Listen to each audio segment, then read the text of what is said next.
युवराज Dongre news, सत्य, स्पष्ट, निर्भीड.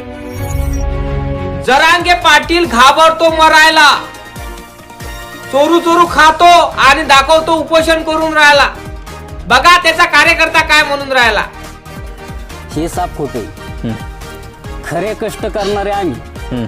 अहो ज्या वेळेस त्या आंतरवाली सराटीमध्ये जे गोळीबार झालता त्यावेळेस जरांगे पाटील लपून बसलेले होते. 1 घंट्याने तिथं हजर झाले. तर डोके फुटले ते बाळू तारकचे, त्यांच्या मिसेसचे, यांचे. आज त्या बाळू तारकच्या पायात जर असा हात लावला तर चेहऱ्याचे असे हाताला चेहरे लागायचे. ते रोड विचारा. असे किती जणांचे घर उद्ध्वस्त केलेले जरांगींनी. अहो ज्या टायमाला हे मॅटर होतच नव्हतं कुठलं कोऑपरेटिव्हचं, जी सत्यता आहे का ती कोऑपरेटिव्हची.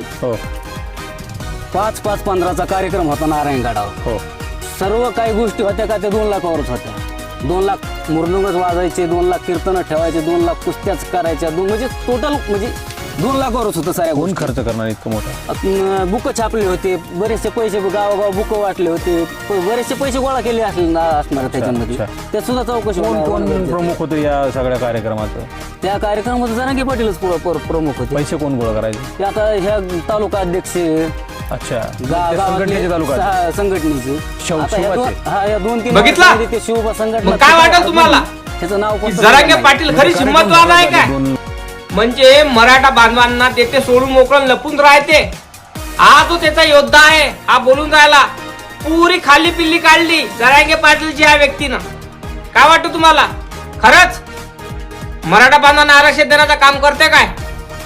हा जो व्यक्ती सांगून राहिला खरंच आहे काय? कमेंट करून तुम्ही सांगा. तुमचेच लोक तुमची पोल खोल खोलून राहिले, तुमचेच लोक तुमची पोल खोल करून राहिले.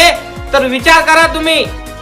30 मेला तुम्ही उपोषण करून राहिले म्हणता, तर खरंच मराठा बांधवांना तुम्ही खरंच तुम्ही प्रमाणपत्र देऊ शकाल काय? अहो तुम्ही 2022 पासून तुम्ही उपोषण करून राहिले, आंदोलन करून राहिले, आणि तरीही तुम्ही आतापर्यंत आंदोलन तुम्ही अस्तित्वात आणू नाही, उपोषण अस्तित्वात आणू नाही, तरीही कुणबी प्रमाणपत्र दिले नाही.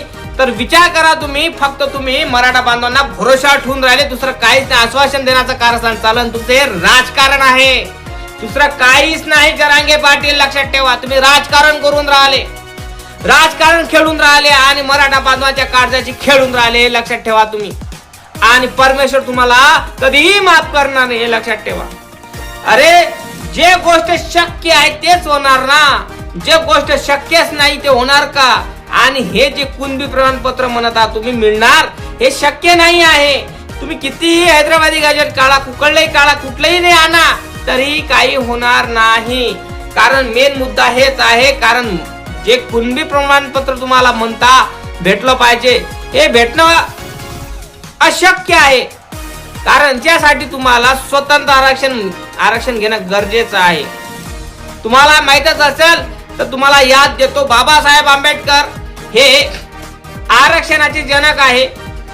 आता तुम्ही म्हणत असाल आरक्षणाचे जनक बाबासाहेब आंबेडकर कसे? छत्रपती शाहू महाराज आहे. हो, छत्रपती शाहू महाराजांनी बी टाकलं आरक्षणाच्या जमिनीमध्ये, आणि त्याला बीला पाणी टाकण्याचं काम हे बाबासाहेब आंबेडकरांनी केलं. आणि आता त्याचे फळ आपण चाखून राहिलो. पहिले धर्मात भांडण लागत होते, आता जाती समाजामध्ये भांडण लागून राहिले. हे विचार करा. आणि हे कारण कोण आहे? सरकार करून राहिलं. आणि सरकारचे असे लुच्चे असे राजकारणातील लोक करून राहिले. आणि जरांगे पाटील सारखे राजकारणातील लोक हे झगडे लावण्याचं कारस्थान चालू आहे. असं वाटत नाही का तुम्हाला? कमेंट करून तुम्ही सांगा. हा जो योद्धा हा बोललेला आहे हे खरं असेल नाही काय? काहीतरी कितपत खरं असेल नाही काय? मग तुम्ही विचार करा. खरंच जरांगे पाटील हे खरंच मराठा बांधवांचे खरंच हे आहे का? शहंशाह आहे का? टायगर आहे का? जे मनात येते आहे काय? नाही आहे. कारण हा व्यक्ती XYZ आहे. तिला आपण काही पण म्हणू शकतो. घाबरण्याचं कारस्थान, घाबरला हा व्यक्ती, मराला घाबरतो. आणि कुठलाही कार्यकर्ता म्हणा, कुठलाही उपोषण करता, कधीही उपोषण करत असताना मरत नसतो, हे लक्षात ठेवा. तुम्ही किती काही म्हणत असाल उपोषण करायच्या वेळेस, तो अण्णाभाऊ हजारे ठोस मेला नाही उपोषणाच्या वेळेस, तर हा व्यक्ती मरल काय? हो, तो तर 70-80 वर्षाचा माणूस होता. मेला काय? नाही मेला. उपोषण करणारा कधी मरत असतो? उपोषण करणाऱ्याच्या पाशी लोक असतात ते भुकीने मरत असतात, हे लक्षात ठेवा. किती आतापर्यंत मुंबईला उपोषण झालं, तिथं जरांगे पाटील मेले नाही. कोण मेला? तिथं आजूबाजूचे येणारे जे लोक आहेत ते भुकीने मेले. मग विचार करा तुम्ही. गोष्ट इथं अडत नाही.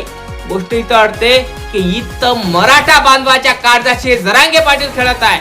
हे वाटत नाही का तुम्हाला? कमेंट करून तुम्ही सांगा. लाईक करा, चॅनलला सबस्क्राईब करा विसरू नका. जय भीम, जय शिवराज, जय जवान, जय किसान, जय संविधान.